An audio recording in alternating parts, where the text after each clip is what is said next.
Hi, I'm Jacqueline Ekron with Eating Disorder Hope, and today I have the pleasure of interviewing Emma Langston. She is with Fairhaven Treatment Center, and she's covering a very important topic, which is 5 tips for eating disorder recovery during the holidays. And before we dive in, I just wanted to tell you a little bit about Emma's impressive background.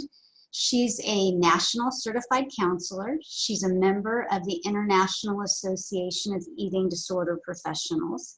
She's obtaining her certified eating disorder specialist certification, and she's also working on attaining her registered drama therapy credentials. So she brings a lot to the table, and we're honored to have her share with us today. Oh, well, thank you so much for that introduction, Jacqueline. I'm just excited to be talking with you today.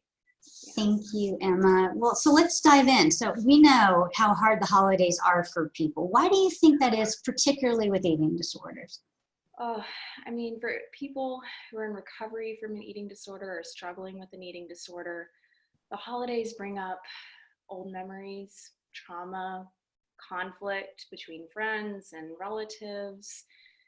And when we get stressed out or we have trauma memories, we go back to the old ways of coping, which is, in that case, the eating disorder.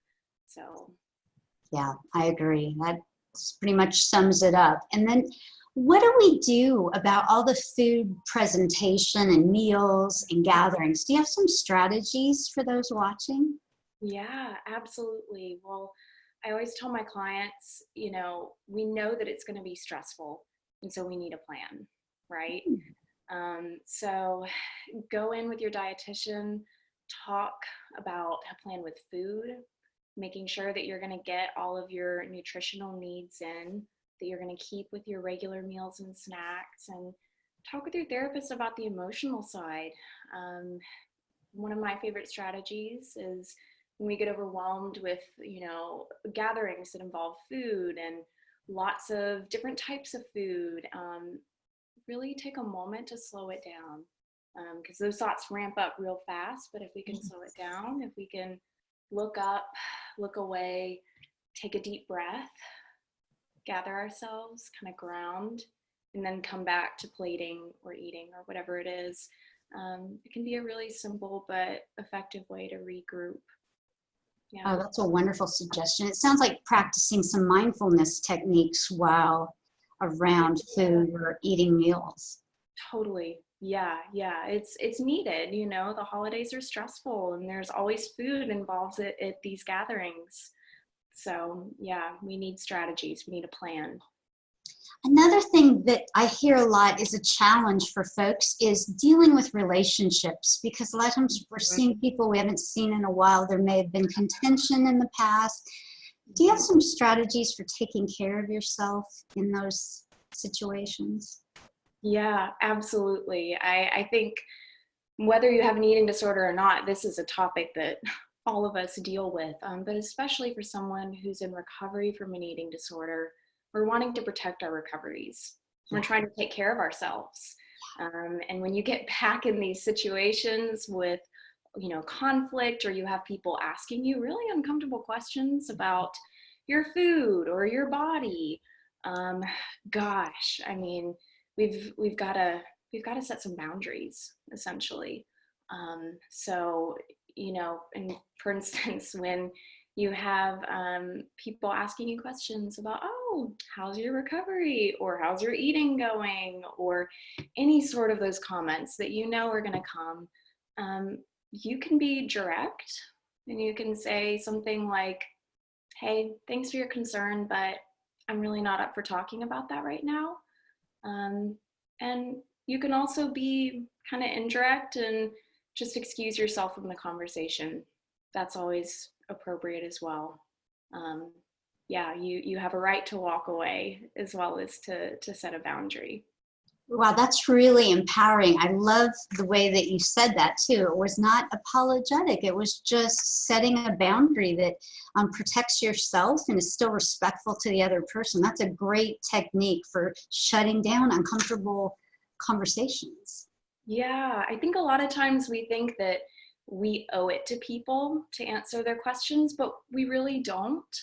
But we also don't have to shut it down in a, negative way. We can be firm, we can be direct, we can protect ourselves. Yes, I think that's really valuable. So being able to assert yourself and set boundaries and feel like you can somewhat protect yourself when you're in the environment. And a lot of times people struggle with one extreme or the other, being so passive and people pleasing to maybe we could say over assertive and Yeah. harsh. And what you just demonstrated was really cool, that there could be one way more direct approach or one more subtle approach. And so you can kind of gear your response to the situation. Totally, totally. Like, it's kind of like when we get that megaphone of diet culture, which happens at the holidays, right? The holidays are like a massive megaphone for diet culture, talking about, diets for the new year and shameful, judgmental comments about food and people's bodies. And these holiday gatherings, it just, left and right Mhm. sometimes. I think depending on the situation in that too, we can even set boundaries there when, if we're in a smaller group of people or one-on-one and someone's talking about whatever diet they're into or something that's not helpful for you. I mean, you can be direct with that too and say, hey, I hear you're excited about your new diet for the new year, but can we talk about something else that you're excited about for the new year? And we can kind of change the subject. It's okay to do that because again, we have to protect ourselves. But then again, like you were saying, we have to gear it toward with the situation that we're in. So if we're in a big group of people, it might be more appropriate to just walk away. Right. And I think people have to give themselves permission to err as they're growing in their communication skills and boundary skills, that sometimes you might not do it perfectly, but it's an evolving part of recovery. You learn these things in treatment at Fairhaven and how to communicate more effectively, but you may not do it perfectly, and to give yourself some grace, even if you feel like, oh, I didn't handle that as well as I should have. There's always another opportunity. Yes, yeah, most definitely. And that's the big thing, is we have to be gracious with ourselves. I think especially when when I have clients that struggle with an eating disorder, perfectionism is a thing.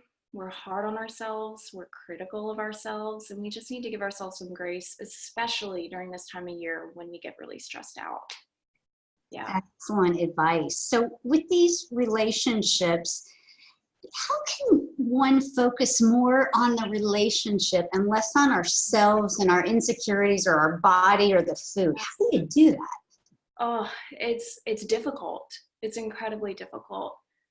Because when we get in those situations where we're stressed and maybe we're triggered, gosh, those old ways of coping come back hard and they come back strong. And it's easy to obsess about our bodies or about food when really, the holidays are about, like exactly what you said, Jacqueline, the relationships. And it's about what's important in life.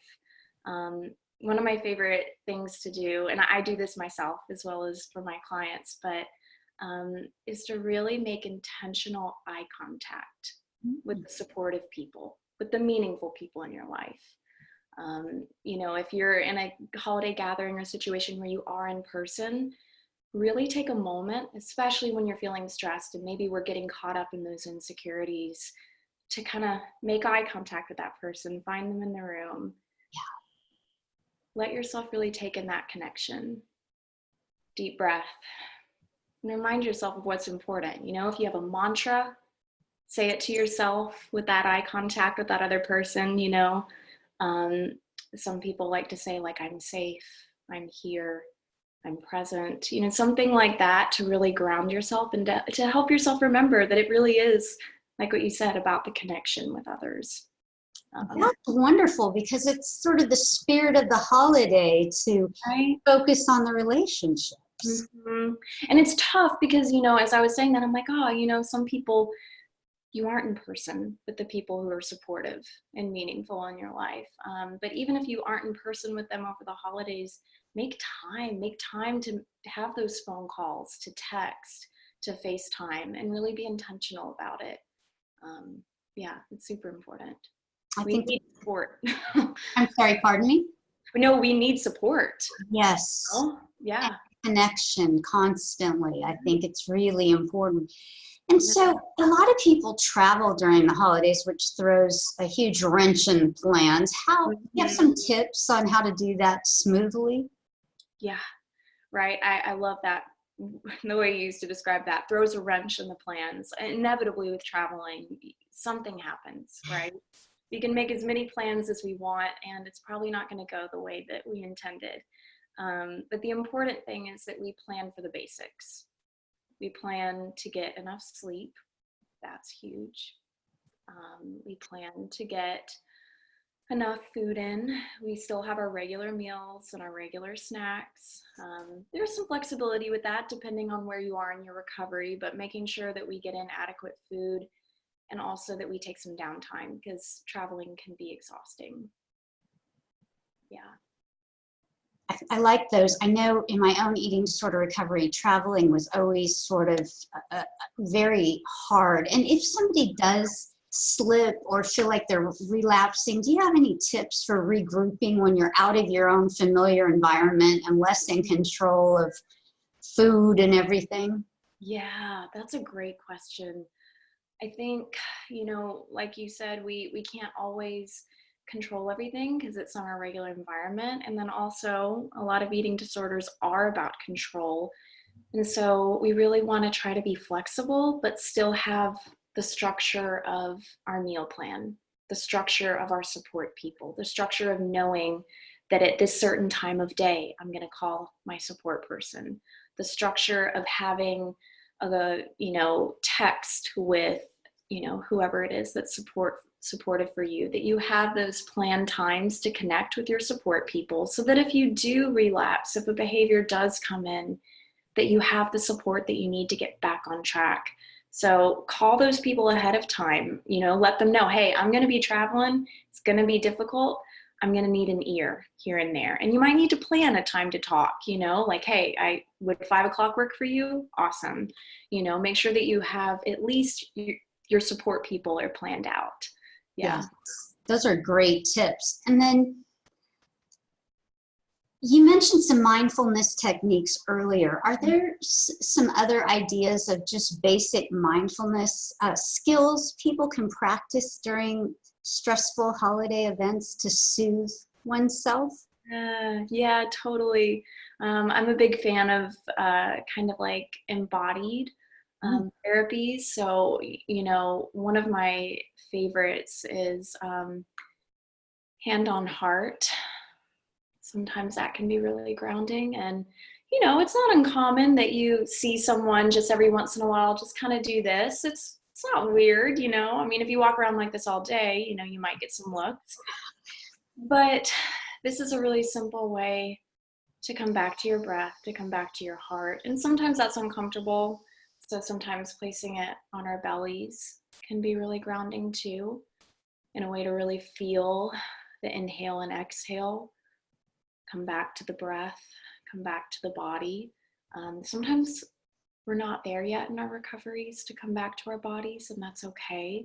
That's the goal, right? That we can reconnect with our bodies through recovery. But if we're not there yet, have your mindfulness apps on your phone. Have, have your headphones ready when you are in that situation where it's intense, it's stress, you got urges. Maybe you're trying to fight a behavior that just happened. Take a moment, walk away, put in those headphones, do a guided meditation, listen to some grounding music. You're allowed to take time for yourself. So yeah, those are some things that I encourage my clients to do. Fabulous. I wish you were my therapist. Yeah, it's I try to do these things myself, and my clients tell me what works for them, and I figure out what works for me, and we all kind of put our heads together.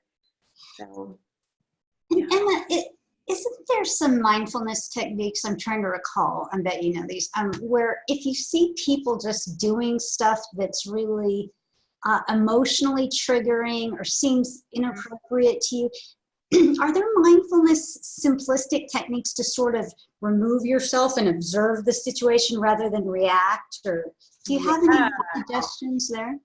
Yeah, I think in those situations, especially if we have a background of trauma, right, we go automatically into hyper arousal where our energy is way up here, or hyper arousal way down here and we shut down. So we want to come back to our five senses. Something that we do a lot at Fairhaven is we do something called 5-4-3-2-1 grounding. So you find 5 things that you can see, objects or colors, whatever it is. 4 things you can feel, like textures, you know, is it hard, is it soft, in my chair, and 3 things you can hear, 2 things you can smell, and then 1 thing you can taste. And usually that's like a sip of coffee or water. And if you are at a table, you can try to taste your food too, but just to come back to your 5 senses so that we get out of that trauma response. That is fabulous. That is so useful for people to just take away from this and practice that alone. If someone is in treatment during the holidays, how does that look? Yeah, that's a great question, and one that we get a lot here because, you know, a lot of people, they want to be home or at least with kind of loved ones during the holidays. So it can be tough, but most treatment centers, including Fairhaven, we're open 365 days a year. And even if you aren't in a residential level of care, a lot of other lower levels of care will offer support around the holidays. So if you feel like, you know, the holidays are a triggering time, know that they are. And a lot of people do relapse, and it's okay because there is support and there are places that are open. So for instance, at Fairhaven, we always try to do fun things around the holidays, like on the holidays themselves, things that are kind of healing experiences. Because a lot of us have negative experiences in our past around the holidays. So it can actually be pretty healing to be in a place that's supportive and that we're still able to celebrate, but in a really meaningful way while getting the help that you need and deserve. So if someone is feeling like, boy, I need treatment now and I don't know what to do and it's just too stressful, is Fairhaven available to them? absolutely. Yeah, our residential facility is open on every single day of the year. And I just encourage people, you know, pick up the phone, give a couple centers a call, see what options are available to you, and they'll help you kind of figure out what your options are and what level of care is the best fit and get you the help that you need, because no one deserves to go without support, especially during this time of year. I agree wholeheartedly. So if someone wants to check out Fairhaven, what is your website? Oh, our website is fairhaventc, like treatment center.com. So you can check us out there and read all about us and give us a call. There's someone in the office who is a licensed professional counselor who can talk to you and let you know your options. Oh, that's wonderful. So if someone calls, they can actually speak with a counselor that is familiar with eating disorders. Absolutely. Yeah. Licensed practitioners are the ones who will give you all the information and kind of go over everything with you that you need to know and help counsel you on what your best options are. Wonderful. And I want to share with everyone that there's a phone number for Fairhaven Treatment Center if you want to check them out, which is 844-394-3408. And we wish you a very happy holiday season and hope you will use these tips to strengthen your recovery and enjoy your holidays. Yes, wonderful. Thank you so much, Jacqueline. I wish everyone a wonderful holiday season. Thank you, Emma. All right.